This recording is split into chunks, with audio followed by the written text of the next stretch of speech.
soy miembro de la iglesia de nombre o de hecho.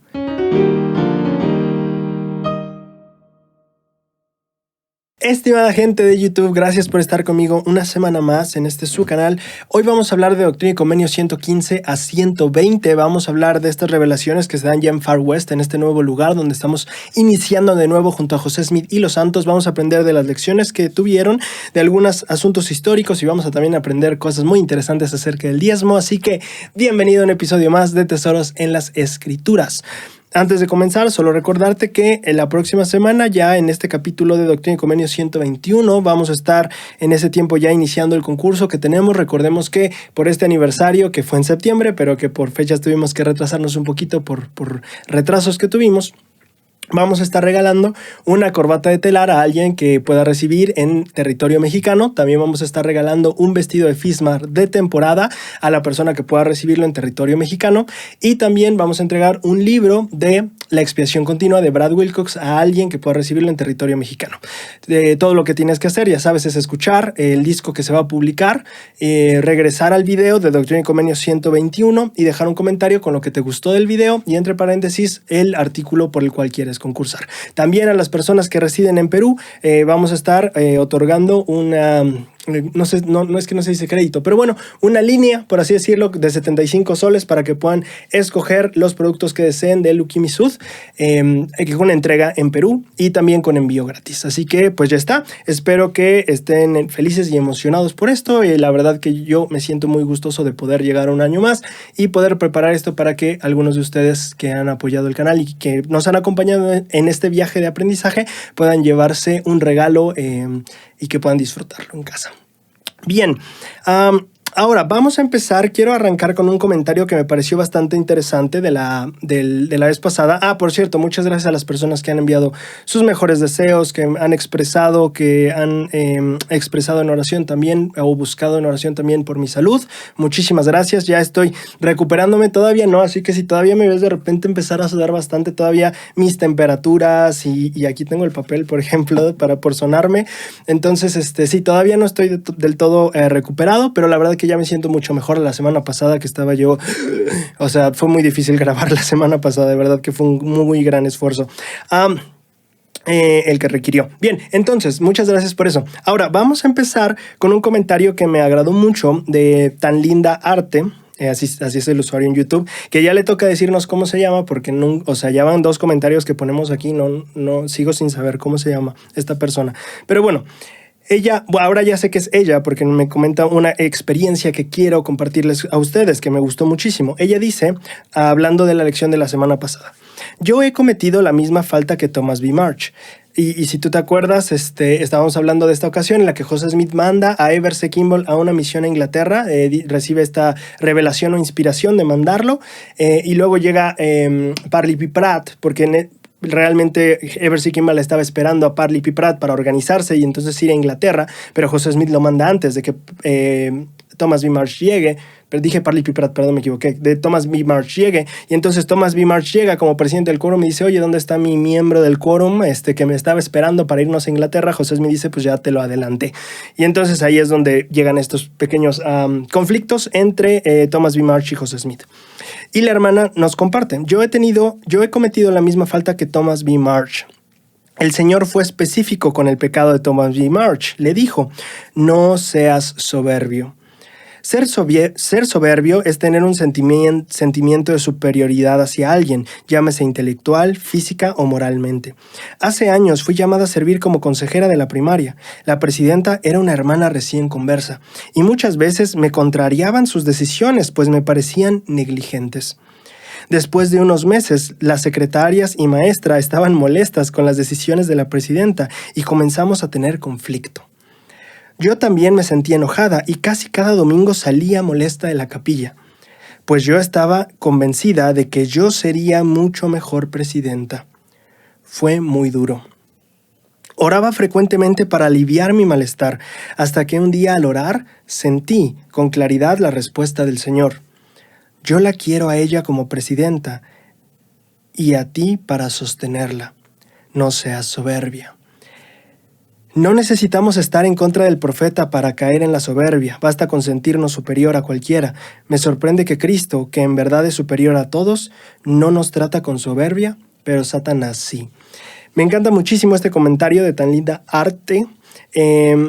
Es una experiencia interesante de pensar. Creo que y a mí lo que me gusta pensar, por ejemplo, a veces podríamos sentir, como dijo aquí tan linda, ¿no? Yo sería mejor presidenta. Y yo quiero decir, probablemente sí. Y no porque seas mejor que la persona, sino porque tienes más experiencia, más conocimiento de la iglesia, más experiencia dirigiendo, tal vez más experiencia en administración de la iglesia. Tal vez sí, porque tendrías más experiencia en todo. Probablemente sí serías una mejor presidenta o seríamos un mejor presidente. Pero aquí lo interesante es que el Señor no llama al que tenga la mayor experiencia ni tal vez el mayor conocimiento. El Señor llama al que Él quiere. Y eso es muy bello, ¿sabes? No es al más capacitado, no es al más inteligente, no es al que lo haría mejor. Eso es muy importante entender.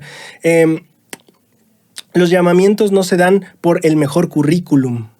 Los llamamientos se dan por inspiración y porque Dios así lo desee. Y entonces eso es interesante de entender, porque a mí me hace pensar en justamente esta parte que podemos verlo no en soberbia, sino en humildad. Tal vez, no sé, tal vez incluso yo estudié algo que me hubiera dado mayores facilidades de ser secretario ejecutivo del obispo, pero alguien más está llamado. Está bien, tal vez sí podría ser yo mejor secretario porque yo tengo más habilidades, porque eso estudié, sí, probablemente, pero el llamamiento no se da porque tengas la mejor experiencia o porque tengas las mayores habilidades. El llamamiento se da porque alguien buscó la guía del Señor y ahí está, ¿no? Entonces eso es algo que me encanta a mí entender, porque justamente evitamos ese conflicto de soberbia de creer que porque yo tengo más habilidades o yo podría ser un mejor obispo, debería ser yo el obispo. Esto no se da por currículum, esto no se da por experiencia, esto no se da por quién sea mejor en qué.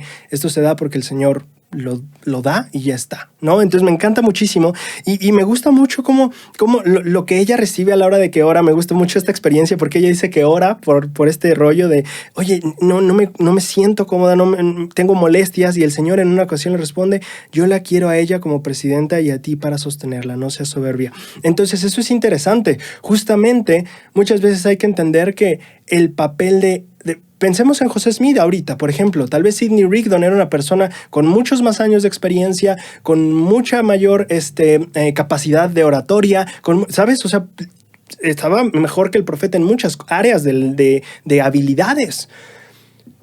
Pero así no fue el plan del Señor. El plan del Señor fue: yo quiero a José Smith como presidente y a Sidney Rigdon como consejero. Y ya está. ¿Y cuál era el papel? Yo quiero a José Smith como profeta y quiero a Sidney Rigdon para sostenerlo, para ayudarle, para aconsejarle, para en ocasiones guiarle en algunas faltas que podamos cometer. Como le decía Oliver Cowdery, ¿no? Amonéstalo. Entonces, eso es interesante, y no ser soberbio pensando, yo sería un mejor profeta que José Smith. Bueno, tal vez, no sé, tal vez tengas mejores habilidades de oratoria y tal vez sí discursarías mejor. Eso sí, tal vez. Pero el rollo es aquí que los llamamientos no se dan por ser mejor o por currículum que tengas y experiencia, sino porque el Señor te quiere a ti en el llamamiento y ya está. Y eso es muy bello de entender a la hora de que nos sentimos tal vez, porque ahorita estamos hablando de afuera, ¿no? De tal vez yo tengo más experiencia en algo y esta persona no tanta, podría hacerlo mejor que ella. Ok, es cierto. Ahora vamos a ponernos del otro lado. La persona que tal vez dice no tengo tanta experiencia y él tal vez podría hacerlo mejor. También es probablemente cierto, y tal vez cuando tú seas llamado o tengas un llamamiento, tal vez te sientas así. Oye, yo ser la presidenta de Sociedad de Socorro, pero esta hermana lo haría mejor. Y probablemente sí, pero ¿sabes qué es genial? Que eso no es lo que a Dios le importa. Lo que quiere es a ti. Y eso es bellísimo de entender. No está queriendo solo el mejor talento o la mejor habilidad para discursar o la mejor, ¿sabes? No es una lucha de quién tiene mejores talentos que otro. Es yo te quiero a ti ahorita. Y ya está, no tengo que darte más explicaciones. Eso es lo que tiene que ver. Y me gusta muchísimo eso. Es bellísimo. Me encanta pensar que el Señor no mira solo las habilidades exteriores, sino mira el corazón. Y te escogió, es por algo. Y es bonito disfrutar eso, que el Señor me escogió, que me llamó. Eso es muy bello. Es la confianza que el Señor me está dando. A pesar de que sí, puede haber gente con más experiencia, pero el Señor te quiere a ti. Y eso es bellísimo. Bien, ahora... calor de enfermo.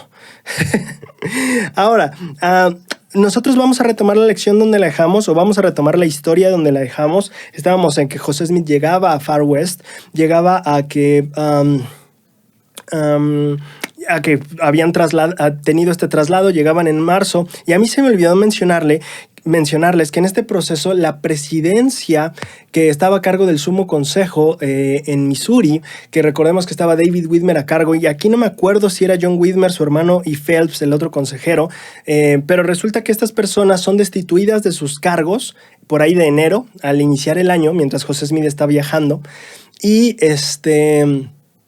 y con el tiempo se excomulga a los consejeros. El único que queda presente es David Whitmer como miembro de la iglesia, pero destituido de su cargo. Ya no es el presidente del Sumo Consejo, ya pues pasa a ser un miembro. Se le retira su llamamiento justamente porque tienen algunas... es que no me gusta la palabra acusaciones, pero sí tienen ahí algunas faltas y el consejo encuentra ciertas transgresiones, ¿no? Y dice, ¿sabes qué? Ya no se va a hacer, ¿no? Y lo mismo pasa con Oliver Cowdery.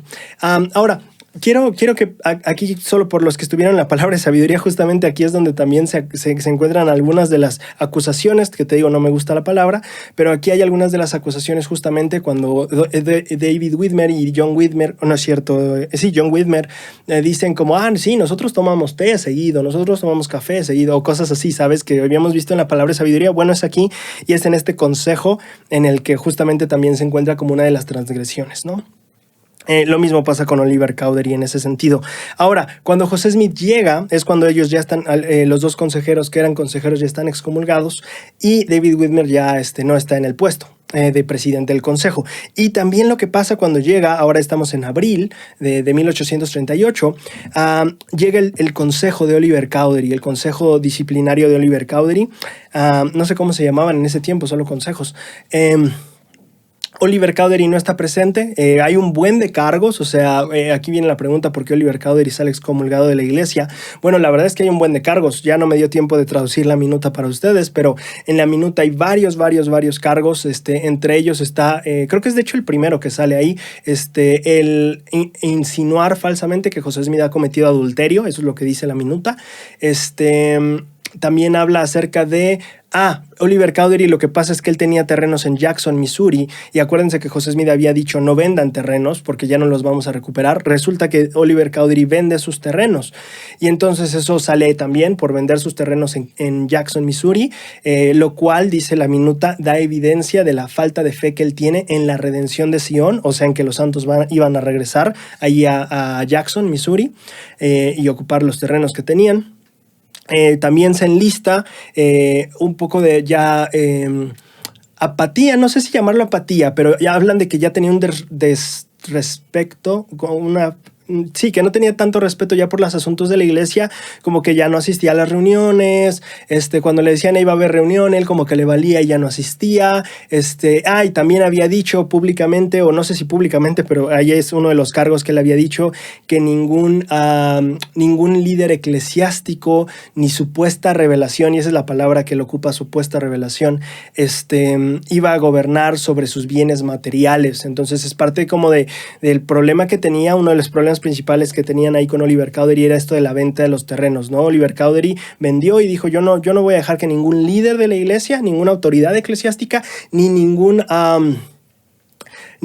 supuesta revelación, sus palabras, me diga qué hacer con mi propiedad, ¿no? Eso era como lo que él tenía, ni qué hacer con esta parte. Otro de los cargos por ahí tenía un poquito de falsificación. Oliver Cowdery, acuérdense que era la persona que en el banco de Kirtland él había hecho o había sido la persona encargada de traer las placas y todo esto. Bueno, no he investigado mucho el caso, la verdad, en cuanto a la falsificación, no estoy muy enterado, pero sé que uno de los cargos que tiene ahí en la minuta era por falsificación. Y vienen un buen de cargos más, pero estos siento que son los principales. Y entonces se hace el juicio. Lo que pasa con Oliver Cowdery es que él no está presente, él manda una carta y entonces lo que pasa es que en el concilio o en el consejo se lee la carta y ahí es donde él expresa como, no, pues a mí yo nunca he dicho que he mentido o que esté mal en cuanto a lo de José Smith. No me acuerdo si dice eso en esa carta o ya le estoy agregando palabras. Bueno, lo que sí dice en esa carta que me quedó muy, muy impactante o muy claro, Oliver Cowdery habla de los derechos como ciudadano que tiene, ¿no? De los Estados Unidos. Él dice, es mi propiedad y el derecho a la vida, la libertad y la propiedad son mis derechos. No me puede decir nadie qué hacer con mi propiedad y qué vender, qué no vender. Eso es anticonstitucional. No sé qué tantas, bueno, que tal vez muchas personas entenderán el punto. Pero básicamente eso era lo que estaba diciendo y finalmente dice, si estamos en una organización en la que, o sea, si esta es una organización donde me van a decir qué hacer con mi propiedad, no quiero estar en ella, ¿no? Aquí no lo estoy citando textualmente, no recuerdo las palabras exactas, pero sí es la idea que propone, dice, no es una organización, yo no deseo estar en una organización así, ¿no? Y entonces así acaba casi su carta. Y el consejo pasa a cada quien dar su testimonio de lo que tenga que decir en cuanto al caso.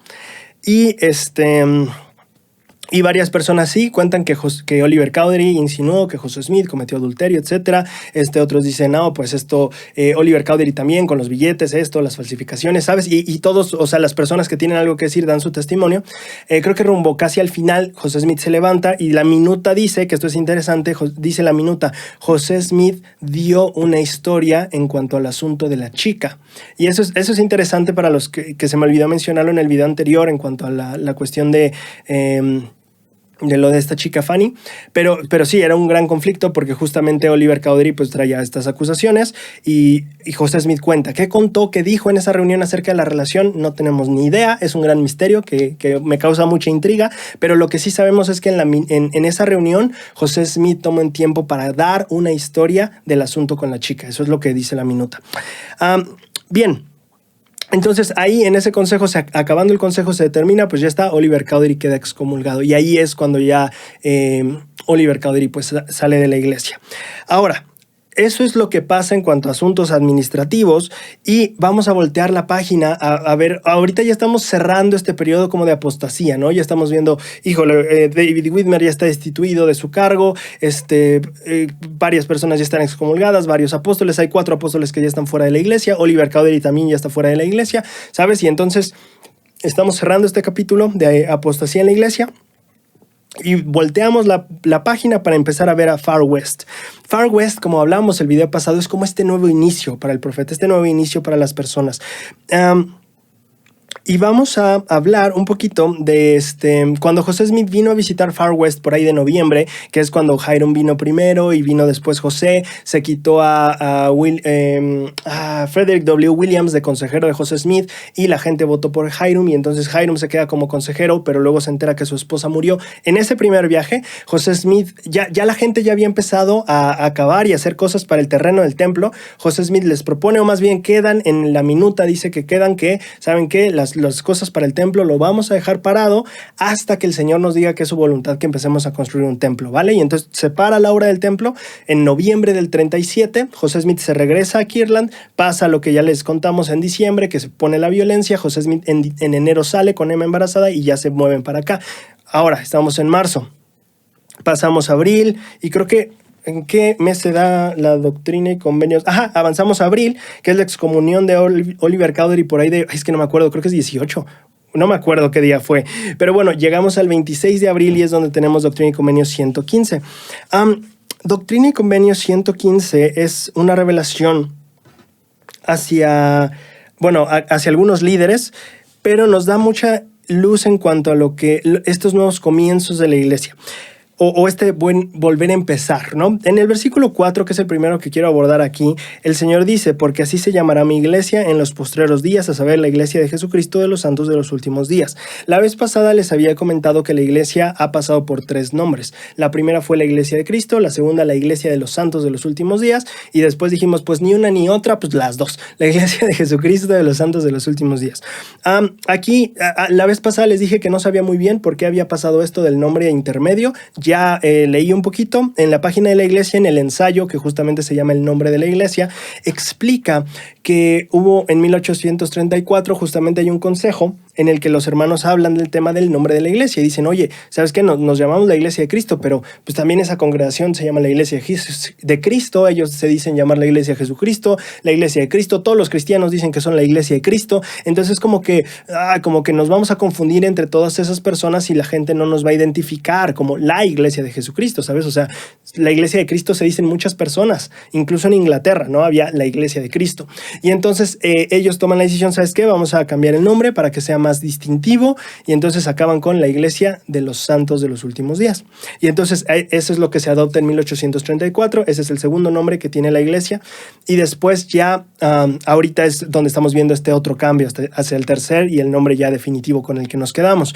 Algo interesante que dice el ensayo de la iglesia que me pareció muy llamativo es que cuando se hizo el nombre a la iglesia de los santos de los últimos días, la gente justamente con la costumbre de decir la iglesia de Jesucristo o la iglesia de Cristo, perdón, y con este nuevo nombre muchas veces mezclaban los nombres y decían la iglesia de Cristo de los santos de los últimos días o la iglesia de Jesucristo de los santos de los últimos días. Entonces la gente ya llegaba por confusión o por juntar los dos nombres solitos, ya llegaba en este periodo de tiempo antes de esta revelación, ya había personas que por accidente o por por extrañar el nombre anterior de la iglesia, decían la iglesia de Cristo de los santos de los últimos días o la iglesia de Jesucristo de los santos de los últimos días. Y esta revelación llega a tal vez a confirmar el error o este nombre que usaban algunas personas.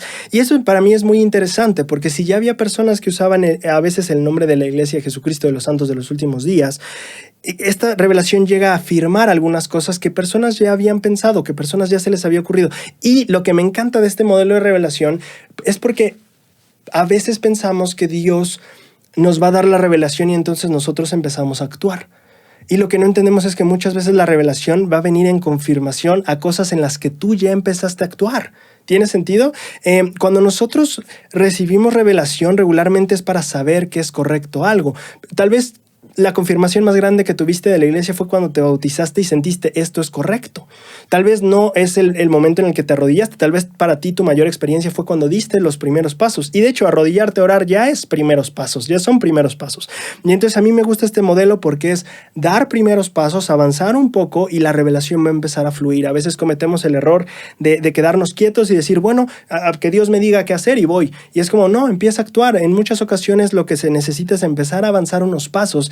Y el otro día una hermana me escribió y me gustó mucho la idea a la que llegamos y platicábamos, porque yo le decía que llegaba a la conclusión o a esta frase que me gustaba mucho de decir, ¿quieres que Dios guíe tus pasos? Necesitas empezar a darlos.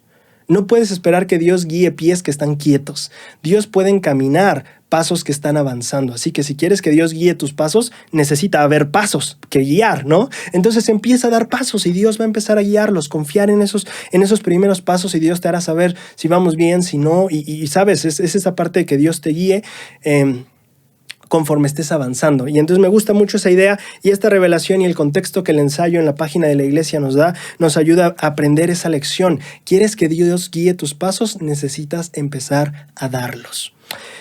Ok, si nosotros vamos al siguiente versículo, que es de cierto os digo, levantaos y brillad para que vuestra luz sea un estandarte a las naciones. Ese es un versículo muy significativo para mí. Cuando yo tenía... tenía 16 años. Estoy haciendo ya las cuentas aquí en mi mente.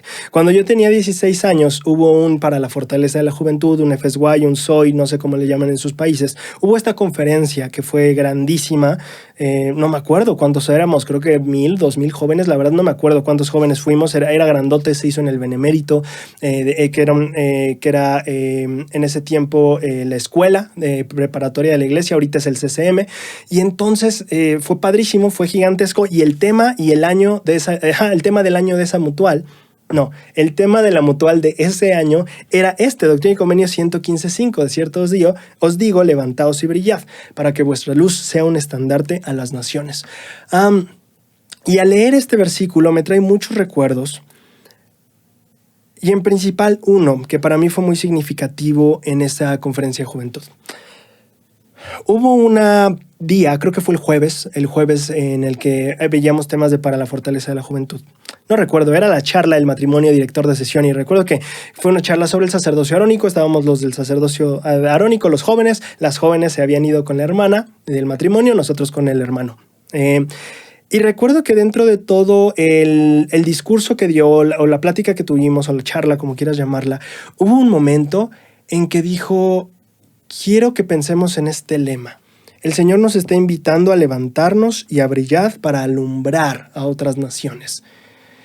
Y él dijo, en cierto punto, nos hizo reflexionar sobre las personas que están a nuestro alrededor, nuestras familias, nuestros amigos, nuestros conocidos, la gente en nuestra escuela, en ese tiempo no nuestros trabajos, pero ahora yo lo puedo aplicar en los trabajos, etc.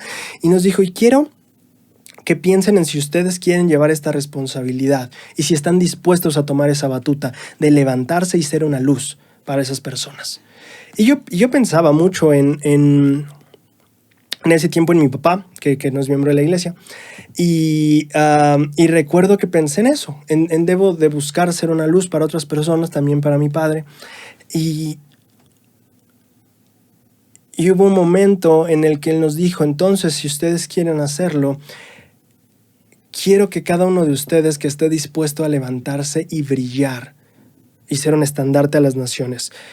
Quiero que todos los que estén dispuestos a hacer eso y que estén comprometidos con ello se levanten de su asiento.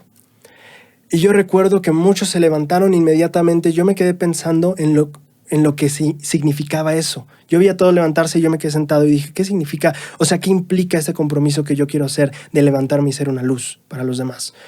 Y la verdad es que me llenó el sentimiento de esas ganas de ser un estandarte de las naciones, de volverte parte de ese estandarte, quiero decir, y ser una luz. Y entonces recuerdo que me embargó el sentimiento de la buena influencia que podía hacer en mi familia y que quería hacer en mi familia. Y para mi mamá, para mi hermano, para mi papá.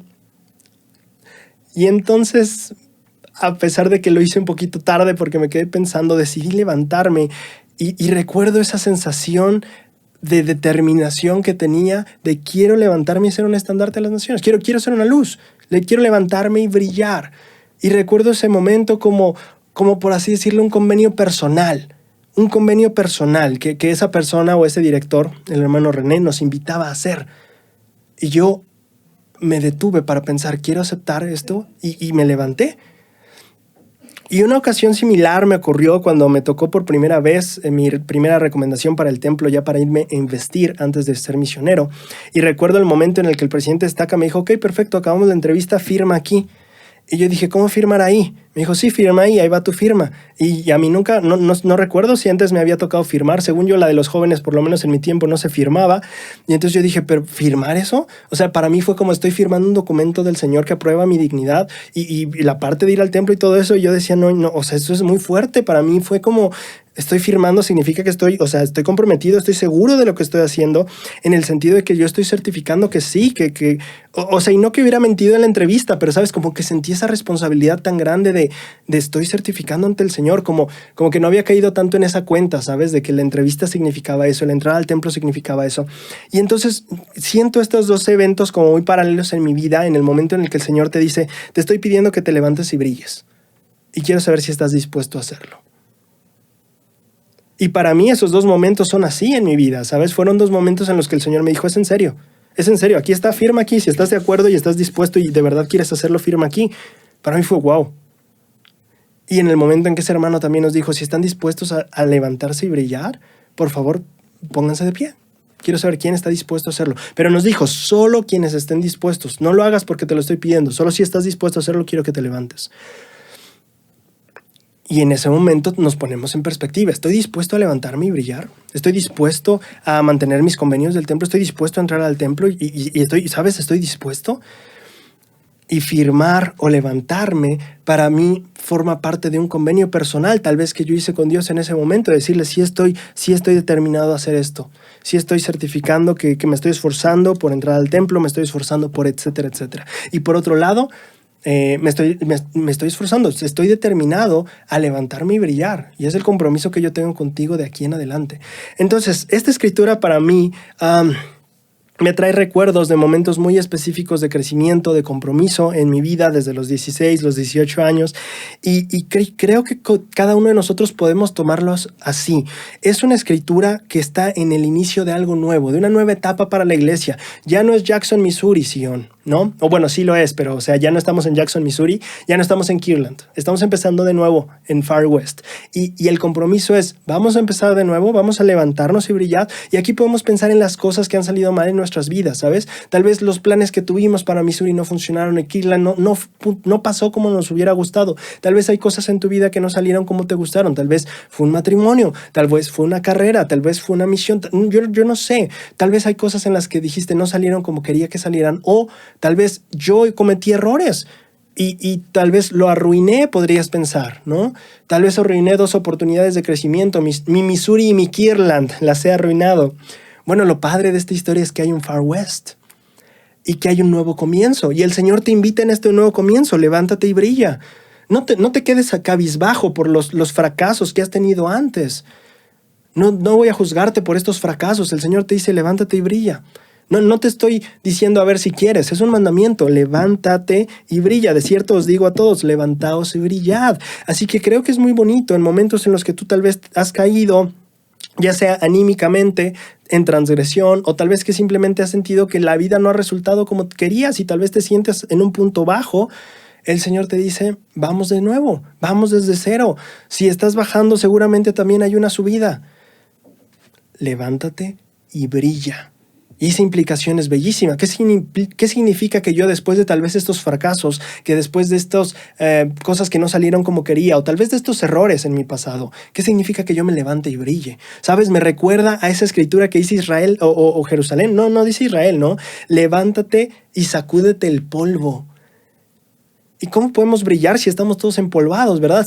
Se sacude uno el polvo y entonces vamos a brillar. Y entonces creo que es interesante todas las aplicaciones que puede haber desde ahí. ¿Qué significa que tú en tu vida decidas levantarte y brillar? Puede ser de problemas que has tenido, puede ser de momentos bajos, momentos tanto tal vez en cuanto a tal vez transgresiones, pero también puede ser en cuanto a que simplemente no ha salido la vida como habías planeado y es ok. Perdimos Missouri, perdimos Kirtland. Trabajamos 5 años en Kirtland y lo perdimos. Eso es brutal. 6 años, creo más bien. Pero entonces el Señor dice, no te preocupes, vamos a empezar otra vez, yo estoy contigo, levántate y brilla. Y lo que me importa es que tú seas un estandarte a las naciones, para que vuestra luz, y fíjate qué interesante porque el Señor no dice para que mi luz, dice para que vuestra luz. Eso es algo muy bello. Regularmente decimos hay que reflejar la luz de Cristo, totalmente, pero aquí el Señor no dice levántate y brilla para que la luz de Cristo, o para que, como dice la Escritura en Mateo, para que los hombres vean tus buenas obras y glorifiquen a mi Padre que está en los cielos. No, aquí dice que tu luz debe ser un estandarte a las naciones. Qué interesante que el Señor en este momento da toda esta confianza a los santos de decirles, hey, no los veo arruinados, no los veo perdidos, no los veo como personas apagadas, los veo como personas que tienen luz. Levántate y brilla y tu luz se volverá un estandarte a las naciones. Me encanta eso. Piensa en eso, lo que significa para ti en tu vida. Porque para estos santos significaba que ellos podían brillar a pesar de todos los fracasos que habían tenido en su pasado, que habían tenido una historia. Ya la iglesia tiene 7 años ahorita y todavía no tenemos un lugar donde adorar. Todavía no tenemos un lugar central, tal vez bien construido, donde nos organicemos. Todavía no hemos podido construir nuestros sueños. El Señor les dice, no te preocupes, levántate y brilla. Y tu luz se puede convertir en un estandarte. Me encanta eso, tu luz. Muy bien. Si nosotros avanzamos un poquito al versículo 6. Claro, perdón, aquí tal vez podemos ver las implicaciones que dice el Señor. ¿Para qué queremos que tu luz se vuelva un estandarte a las naciones? A fin de que el recogimiento en la tierra de Sión y sus estacas sea para defensa y para refugio contra la tempestad y contra la ira cuando sea derramada sin mezcla sobre toda la tierra. Y aquí, si lo pensamos en aplicaciones modernas, sabemos que ya no nos congregamos en un lugar como de todos vamos a vivirnos a Utah, aunque a veces parece que sí, ¿verdad? Pero ya no estamos en esa etapa. Aquí lo que estamos buscando ahora es cómo vamos a lograr que las estacas sean para defensa y para un refugio. Y entonces pensemos en esto. O sea, mi estaca representa un lugar de refugio, un lugar de defensa. Y eso es interesante de pensar, porque también viene la parte de nuestra responsabilidad como miembros de una estaca. ¿Qué estoy haciendo yo o cómo estoy contribuyendo yo a que mi estaca sea para defensa y un refugio contra la tempestad? Y aquí podemos pensar, bueno, defensa, ¿defendernos de qué? Bueno, tempestad, ¿cuál tempestad? Y ahí pueden venir más impresiones sobre cuáles son las cosas principales que pueden aquejar a nuestra estaca, cuáles son los ataques principales que podemos ver en nuestra estaca y pensar cómo puedo yo trabajar y justamente que mi luz brille para que la estaca se vuelva este lugar de defensa, para que la estaca se vuelva este lugar de refugio para las personas, para los miembros, para los no miembros también. Y eso es muy bello de pensar, qué implicaciones tiene en nuestra vida y responsabilidades entonces para nosotros, ¿no? Ok, unas cosas más también interesantes de Doctrina y Convenio 115 es que en el versículo 7 llama a Far West una tierra santa. Y dice, sea para mí esta ciudad Far West una tierra santa y consagrada. Entonces dice, a ver, esta tierra debe de ser sagrada y consagrada. Pero después dice, y se llamará santísima porque es santa. Entonces fíjate, le dice, hey, santifica esta ciudad o házmela una tierra santa y consagrada. Eso va a ser esta ciudad. Pero después dice, es santa la tierra sobre la cual os halláis. Entonces fíjate qué interesante porque da estos dos lados de la cosa. O de enseñanza, podría decir yo. Por un lado, esta es tierra santa. Dice, ¿no? Es santa la tierra sobre la cual os halláis. Entonces, en primer lugar ya es santo, pero después en el inicio dijo, sea santa para mí, sea una ciudad santa, una tierra santa y consagrada. Entonces, ya tiene cierta santidad, pero de cierta manera el Señor nos dice, bueno, hazlo santo, santifica eso. Y me parece interesante porque si pensamos en Far West justamente como la tierra de los nuevos inicios para la iglesia, podemos pensar en nuestros nuevos inicios. De nuevo, después de la conferencia general, son nuevos inicios. Piensa en este tiempo como un tiempo santo para ti, un tiempo de evaluarte, un tiempo de ver, ok, de por sí ya hay santidad en mi vida, ¿cómo puedo traer más santidad a mi vida? Etcétera, ¿sabes? Y esas son las aplicaciones que podemos ver en Far West como un nuevo comienzo para nosotros, al igual que un nuevo semestre después de la conferencia general para nosotros. O tal vez después de ciertos errores o ciertas etapas de nuestra vida, ok, un nuevo comienzo. Es una etapa de santidad para mí, pero ¿cómo santifico? ¿Tiene sentido? O sea, son estas dos cosas. El Señor lo ve como un periodo santo de ti, este nuevo comienzo, pero también la pregunta queda, ¿cómo lo puedo santificar yo? El Señor ya lo ve santo, pero ¿cómo puedo agregar yo mi granito de arena en la santificación de este nuevo comienzo para mí? Y me encanta eso, pensar de la tierra de Far West. Ahora, del versículo 8 al versículo 12 tenemos justamente ya la instrucción del Señor. Les explicaba que en octubre José Smith había visitado Far West y dijeron entre todos, vamos a parar la obra del templo hasta que el Señor diga. Bueno, aquí en abril ya está diciendo, edifíquese una casa. Y entonces ya les da instrucciones, etcétera, etcétera, del versículo 8 al 12. A mí me llama la atención el versículo 13 porque da una pauta que creo que va a ser muy importante después de todo lo que ya venimos aprendiendo. Dice, de cierto os digo, no contraigan más deudas mi siervo José Smith, ni mi siervo Sidney, ni mi siervo Hiram para edificar la casa a mi nombre. Y aquí, acuérdate que estamos hablando, ellos son la primera presidencia. Entonces, aquí hay algo interesante de ver en el carácter de estas personas de la primera presidencia, porque el Señor no dijo, hey, la primera presidencia ya no adquiera deudas, y hablar del quórum de la primera presidencia, pero no habla al quórum, habla a individuos y le dice, hey, tú José Smith, ya no agarres deuda para hacer mi casa, hey, tú Sidney, ya no agarres deuda, hey, tú Hiram, ya no agarres deuda. Qué interesante es esto, porque no les habla como quórum, sino como individuo, y esto nos deja ver parte de lo que había pasado antes. José Smith se había endeudado, José Smith tenía deudas para construir la iglesia. No la iglesia, José Smith tenía la deuda, no la iglesia. Sidney Rigdon tenía las deudas, no la iglesia. Las personas estaban tomando los riesgos y su nombre, a su nombre poniendo deudas para construir la iglesia. Y pensamos un poquito en la consagración de estas personas. Estaban entrando en deudas para construir la iglesia, no haciendo que la iglesia se endeudara. O bueno, sí, también la iglesia tenía sus deudas, eso quiero aclarar, ¿no? Pero también los líderes muchas veces decían, pues yo pongo mi nombre. Y esto me llama mucho la atención en el sentido de ¿cuántas veces estamos dispuestos a nosotros poner nuestro nombre para que se edifique la iglesia? Y este es el ejemplo que a mí me viene en este versículo. Ellos estaban dispuestos a decir, ¿sabes qué?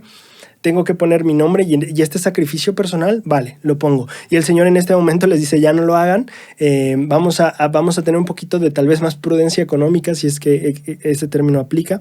Pero me llama mucho la atención, a pesar de que aquí les está diciendo ya no se endeuden, me llama la atención ver que justamente, ¿por qué les diría eso como individuos y no como primera presidencia? Porque justamente no estaban endeudando siempre a la iglesia. A veces decían, no, ya la iglesia está muy endeudada, me endeudo yo como persona, ¿sabes? Y en esa nobleza y consagración creo que es muy bello mirar eso en el versículo. Si nosotros avanzamos al versículo... No, ya, es todo lo que yo quería tocar de esta sección. Me parece una sección muy bella, me gusta mucho esta sección.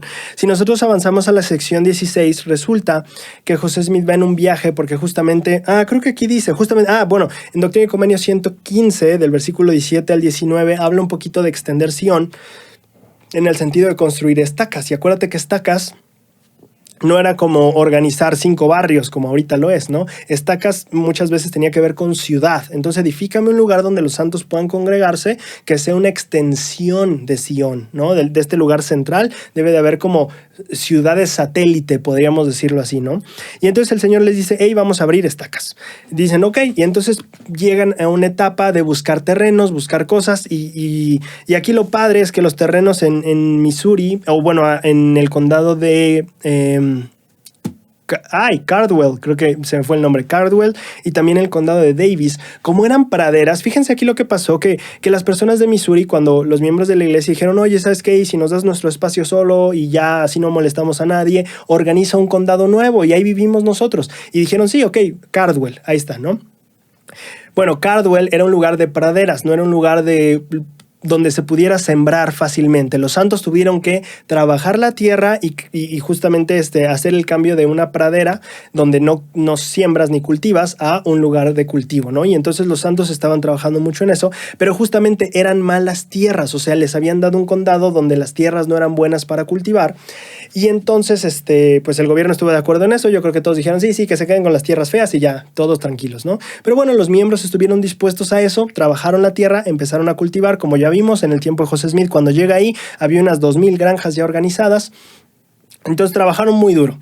Y ahora lo que pasa es que otra vez se están extendiendo y lo que pasa es que los terrenos son muy baratos. O sea, había momentos en los que la hectárea estaba a $1.25.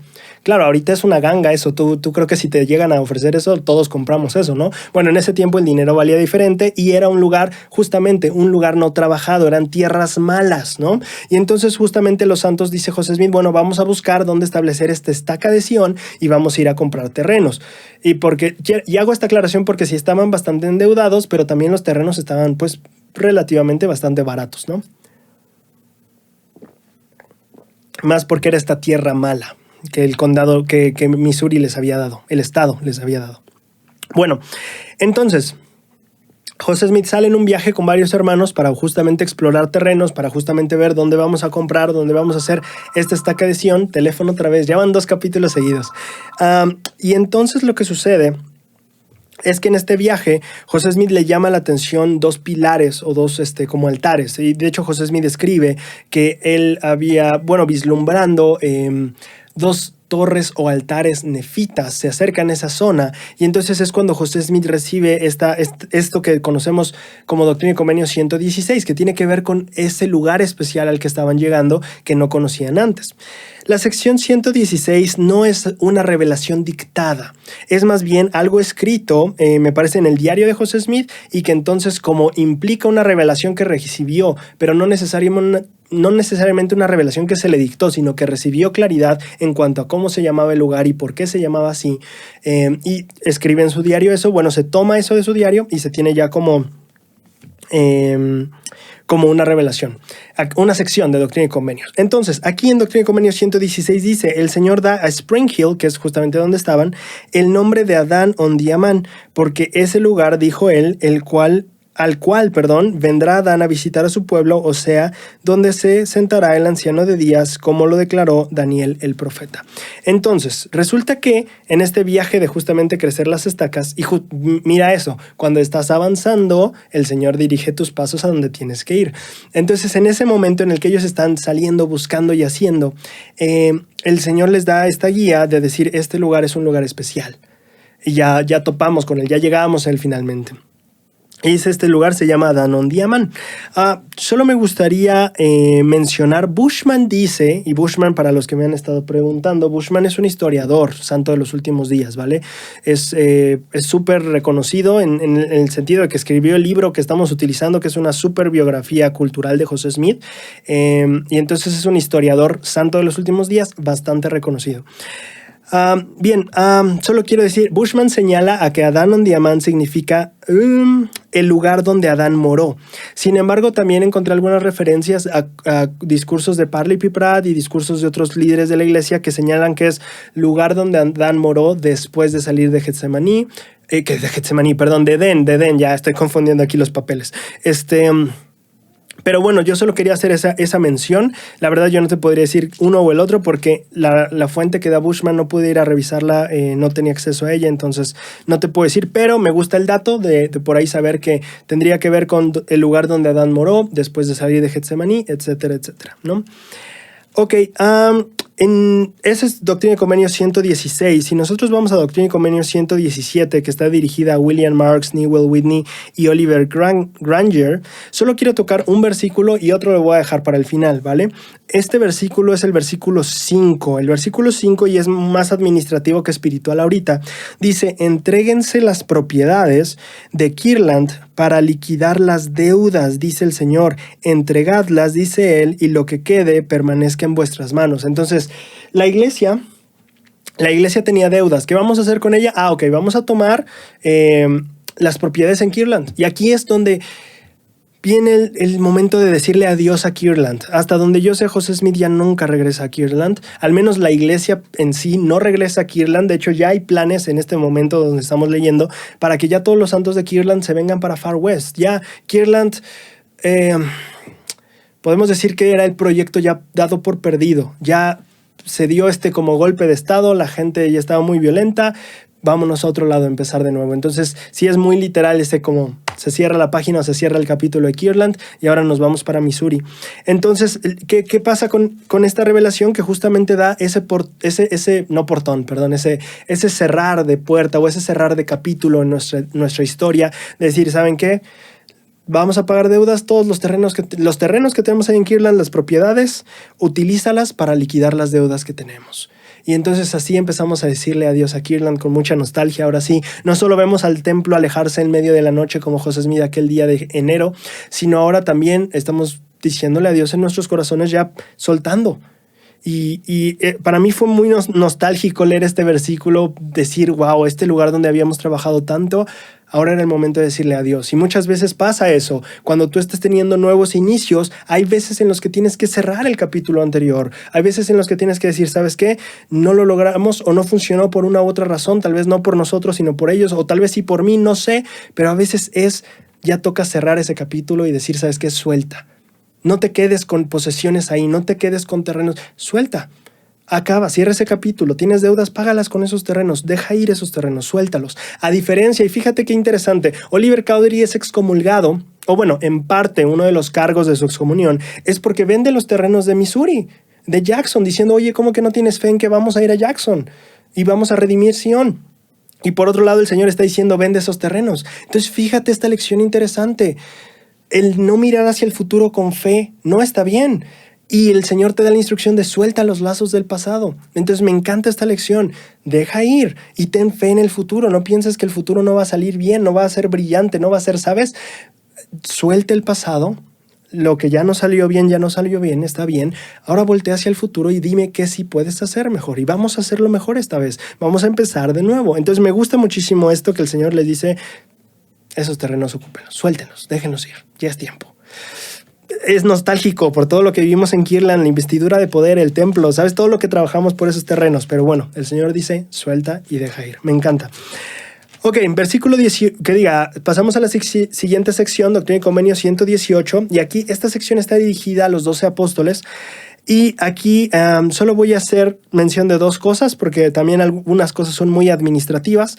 Lo primero es que se les da una misión a los 12 apóstoles. Se les dice, hey, para el próximo año toca misión, así que vamos a juntarnos, vamos a llamar a los, creo que son, ya se me olvidó si 3 o 4 vacantes que justamente fueron excomulgados, y entonces quedan estas vacantes en el quórum de los 12, y el Señor del versículo 6, más bien en el versículo 6, justamente habla de quiénes van a ser los nuevos apóstoles. Y fíjate qué interesante, ya empezamos a ver cómo se forma la historia de la iglesia, porque dice, nómbrese a mi siervo John Taylor, también a mi siervo John E. Page, y además a mi siervo Whitford Woodruff, y también a mi siervo William Richards, para que ocupen el lugar de aquellos que han caído.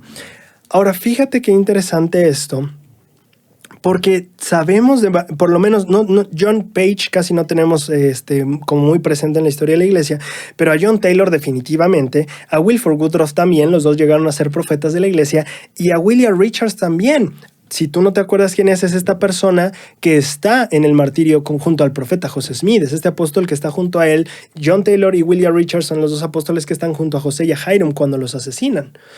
Y entonces me parece muy interesante justamente ver cómo el Señor, o sea, imagínate que los apóstoles no hubieran apostatado, o sea, los 4 que se fueron, o los 3 que salieron de la iglesia, imagínate que no hubieran salido de la iglesia, la historia sería diferente. Imagínate, tal vez el siguiente profeta, o bueno, después de Brigham Young, tal vez John Taylor no hubiera sido el profeta, tal vez hubiera sido uno de esos apóstoles que sí estaba ahí, pero que se salió. Tal vez después de John Taylor, en lugar de Wilford Woodruff, hubiera sido alguien diferente. Y claro, aquí nosotros saldremos con la idea de, ¿sabes qué? El Señor escoge a su gente desde antes, yo lo sé. Sin embargo, me parece interesante esta idea de que el Señor puede seguir su obra y tal vez hay cosas que tiene reservadas para ti, pero al hacerte tú a un lado, al final ya no las tomas. Esas bendiciones de tal vez haber sido alguien que pudo haber estado junto a José en su martirio, o tal vez incluso a ser llamado a presidir sobre la iglesia. Y me parece muy interesante todo eso, porque finalmente estas personas que se van dejan los lugares a personas que van a entrar y llegar a ser incluso profetas de la iglesia. Me encanta esa idea. Muy bien, ahora, si nosotros avanzamos a Doctrina y Convenios 119 y 120 están muy ligadas, casi vamos a tratarlas juntos, quiero que analicemos justamente estas revelaciones que son muy, muy interesantes, ¿vale? Doctrina y Convenios 119 habla sobre el diezmo. Aquí vamos a hablar un poquito del contexto. A ver, la gente, estábamos endeudados, ¿vale? También teníamos que construir un nuevo templo. El Señor ya nos dijo, hey, construyan el nuevo templo, ¿ok? Tenemos que construir un nuevo templo. Todavía debemos el anterior. Tenemos que construir uno nuevo, pero no podemos pedir prestado. Entonces decimos, ok, ¿cómo hacemos esto? Entonces la iglesia se encuentra con este nuevo desafío de cómo financiamos otro templo cuando todavía no acabamos de pagar el otro.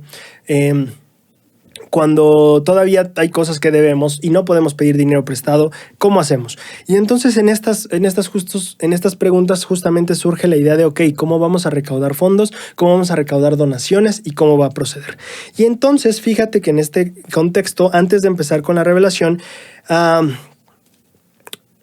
quiero aclarar dos cosas. Bueno, una cosa, vamos a tener, así como lo hemos hecho antes, vamos a tener que quitar nuestros lentes actuales de cómo vemos el mundo hoy y qué es el diezmo para nosotros hoy, porque si yo te pregunto qué es el diezmo hoy, tú me vas a decir, bueno, es una donación del 10% de tu ingreso. Yo te voy a decir sí, pero vamos a viajar al pasado para que aprendamos qué tenía que ver el diezmo en ese momento, qué es lo que enseña sobre el diezmo esta revelación, y para eso vamos a tener que quitarnos nuestros lentes del presente, y justamente así como cambiamos nuestra idea de que es un templo para poder viajar y entender que el templo de Kirtland operaba más como una capilla y un CCM, y también como cambiamos nuestra idea de investidura, o nos abrimos a entender que investidura en ese momento no era la ordenanza, sino más bien un otorgamiento de poder. Entonces así también tenemos que cambiar nuestra visión en cuanto al diezmo para que podamos ir entendiendo, ¿vale? Ok, una vez hecho esta aclaración, vamos a empezar. José Smith dice que tenía esta pregunta, y de hecho a mí me hubiera encantado, porque cuando vas al manuscrito, esta parte que está en el encabezado, aquí en el encabezado hay una pregunta, y dice, oh Señor, indica a tus siervos cuánto requieres de las propiedades de tu pueblo como diezmo. Ahora, esto de hecho está puesto, no sé si recuerdan, hace 2 secciones, la sección 113 que viene como pregunta-respuesta. Bueno, resulta que si tú vas al manuscrito, lo que encuentras es esta pregunta y después dice respuesta, y después viene ahora sí la sección Doctrina y Convenios 119 que tenemos hoy aquí. Entonces puedes imaginarte que literalmente fue pregunta y respuesta, así como otras secciones hemos visto que son de preguntas y respuestas, esta también. Ok, entonces primero, ¿qué debemos tener por diezmo? De cierto, así dice el Señor, que todos tus bienes o todos sus bienes, porque la pregunta es del pueblo. ¿Qué debe hacer el pueblo? El Señor dice, todos sus bienes sobrantes se pongan en manos del obispo de la iglesia en Sión, para la construcción de mi casa, para poner el fundamento de Sión, para el sacerdocio y para las deudas de la primera presidencia de mi iglesia. Y esto será el principio del diezmo de mi pueblo, dice el versículo 3. Entonces, a ver, vamos a detenernos ahí. ¿Cómo que el principio del diezmo? O sea, tenemos principios de rectitud, tenemos el principio del arrepentimiento, el principio de, ¿sabes? Etcétera, etcétera. ¿Cuál es el principio del diezmo? Él dijo, esto es el principio del diezmo. Entonces, ¿qué es el principio del diezmo? De acuerdo a esto, de cierto, así dice el Señor, requiero que todos sus bienes sobrantes se pongan en manos del obispo de mi iglesia. Recuerda, tenemos que cambiar lo que nosotros decimos que es diezmo hoy, tenemos que viajar al pasado, ver qué el Señor les está diciendo en ese momento que deben de tener por diezmo, ¿vale? Ahora, aquí esto es lo que yo analizaba a primera vista de la revelación. Sin embargo, es interesante porque justamente revisando el manuscrito, y que supongo que también estará así en inglés en las escrituras hoy, la palabra que ocupa para principio es muy importante. Porque nosotros tenemos dos maneras de decir principio, ¿vale? Podemos decir principios de rectitud o el principio del arrepentimiento y estamos hablando de normas de conducta o, normas de conducta morales, por así decirlo. Un principio, una base sobre la cual actuamos, ¿no? Pero también existe la palabra principio, por ejemplo, cuando decimos en el principio Dios creó al mundo. Ahí estamos hablando de la misma palabra, pero diferente significado. Una es una base moral y la otra es un momento de tiempo, al principio de algo. Fíjate que la revelación en inglés usa la palabra no principle, que sería principio de arrepentimiento, por ejemplo, sino la palabra beginning, que justamente es comienzo. Entonces, fíjate que aquí tú podrías cambiar esta palabra y de hecho sería mejor para que tú entendieras más la escritura, porque la palabra principio está bien, pero tienes que entender que es un principio de el principio de algo, o sea, el inicio de algo o el comienzo de algo. Entonces tú lees otra vez esto y dice, este será el comienzo del diezmo de mi pueblo. Ok, este será el inicio del diezmo. Y aquí viene otra cosa que tenemos que entender. Cuando tú y yo leemos diezmo, lo asociamos con 10%. Sin embargo, hay que entender que el diezmo, o la palabra tithe en inglés, no necesariamente significa un 10% de algo. También el significado, que lo podemos ver en el Webster Dictionary, y que de hecho Revelaciones en Contexto menciona, es donación. Entonces, si quieres entender a profundidad esta revelación, también tienes que quitar de tu mente que diezmo es algo de 10%, sino diezmo es más bien donación. Entonces, ¿qué dice? Y esto será el comienzo de la donación de mi pueblo. Ya vamos entendiendo. Ok, ¿cuál es el comienzo de esta donación? Bueno, que los bienes sobrantes de todos lo pongamos a disposición del obispo. Ahora, esto es interesante porque muchas personas asumimos, bueno, yo también he dicho a veces, que esta ley o este principio o este comienzo o este tipo de diezmo fue un reemplazo para la ley de consagración y mayordomía. Y en ciertos sentidos sí, pero en otros sentidos no. Por ejemplo, ¿qué es la ley de consagración y mayordomía? ¿En qué consistía?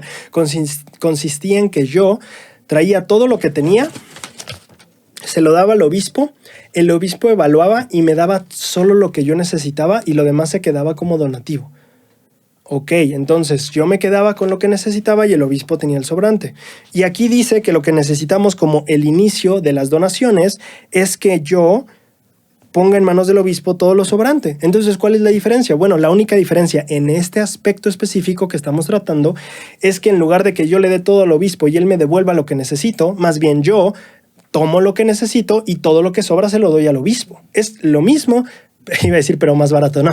Es lo mismo, pero solamente hay más responsabilidad de la persona, porque ya no es que el obispo evalúe qué necesito yo, es que yo evalúe qué necesito yo y entonces lo demás se lo dé al obispo. Y de hecho, ese principio que se vuelve incluso aún más maduro o más como que delega más responsabilidad y requiere una madurez espiritual mayor del individuo, se nota cuando justo después de recibir la revelación, José Smith encargó, y esto lo estoy leyendo en Revelaciones en Contexto, página 269, dice aquí que José Smith encargó a Brigham Young, después de la revelación, que fuera entre los santos y averiguara de qué bienes sobrantes disponían, con los cuales adelantar la edificación del templo que habría comenzado en Far West. Ahora, José Smith le dice, Brigham Young, ve y empieza a conseguir los bienes sobrantes, como dice la revelación. Sin embargo, al partir, Brigham Young le dijo a José Smith, oye José, ¿quién juzgará lo que son bienes sobrantes? Y es una excelente pregunta. O sea, José Smith, si antes el obispo determinaba, o sea, ¿quién determina ahora cuál es si ya los miembros no le dan las cosas al obispo y luego el obispo le regresa, ya no determina el obispo? ¿Quién debe determinar qué significa sobrante y qué es lo que la gente necesita? Y José Smith le respondió: que lo juzguen ellos mismos. Entonces vemos aquí que al menos en esta revelación, lejos de ser una norma o un mandamiento inferior, parece ser un mandamiento superior. Ahora es tu responsabilidad hacerlo. Ya no te voy a andar diciendo yo todas las cosas. Autosuficiencia y responsabilidad. Ahora tú debes de consultar tú y el Señor qué es lo que yo necesito y después los sobrantes darlos. Y me encanta esto porque de hecho podemos ver bastante las diferencias administrativas de José Smith y Brigham Young. Brigham Young es más como ¿quién va a juzgar eso? Y José Smith, que ellos lo decidan, ¿no? Tal vez José Smith. Y me gusta mucho eso de José, la confianza que tenía en la gente. José Smith tendía a confiar mucho en la gente y a delegar y a confiar en que la gente lo iba a hacer bien. Ya lo vimos la semana pasada, gente sacó armas en el templo. Y las semanas siguientes José Smith dice, está bien, perdonémoslo, y que repartan la Santa Cena. Es como tenía una capacidad de confiar en la gente, algunos llamarán ingenuidad, yo le llamo una capacidad también, porque la línea es muy delgada a veces, pero la verdad es que José Smith tendía a confiar en la gente y en que la gente lo haría bien. Él decía, que ellos decidan. ¿Qué necesitan y qué no necesitan? Que ellos decidan. Creo que tienen la capacidad para hacerlo, que ellos decidan. Me encanta eso. Entonces, aquí por lo menos lo que vamos aprendiendo, que muchas veces no tenemos la visión opuesta, es que al menos para mí sí me parece que esta ley incluso llega a ser un poco más elevada en este aspecto, por lo menos en específico, que la ley de consagración y mayordomía, donde el obispo determinaba que necesitabas. Ahora era tu responsabilidad ser honesto contigo, con el Señor y con los líderes y determinar qué necesitas y qué no. Ahora, por todos los demás otros aspectos de consagración y mayordomía sí sería diferente, porque no sería para los pobres. Esto que consagrabas de mayordomía era para los pobres. Ahorita ya no es para los pobres, es para edificar el templo, para el Sion, para el sacerdocio y para las deudas de la primera presidencia. Ahí es lo que más adelante Lorenzo Snow va a decir, si tuviéramos la ley de consagración no habría tanta pobreza. Claro, porque ahorita ya el rollo de los diezmos ya no es, ¿sabes qué? Ya no necesariamente el enfoque es para que no haya pobres entre nosotros. Ahorita es para el templo, para el fundamento de Sion, sacerdocio y deudas de la primera presidencia. Ya cambia el enfoque, ¿cierto? Muy bien, ahora si vamos adelante, ese es el inicio de las donaciones, ¿vale? Recordemos, la palabra diezmo no está asociada siempre al 10%, sino más bien a una donación. Este es el principio del diezmo, el comienzo del diezmo o el comienzo de las donaciones del pueblo. ¿Qué pasa después? Versículo 4. Y después de esto, pues las donaciones que ya hicimos, de todo lo que sobra.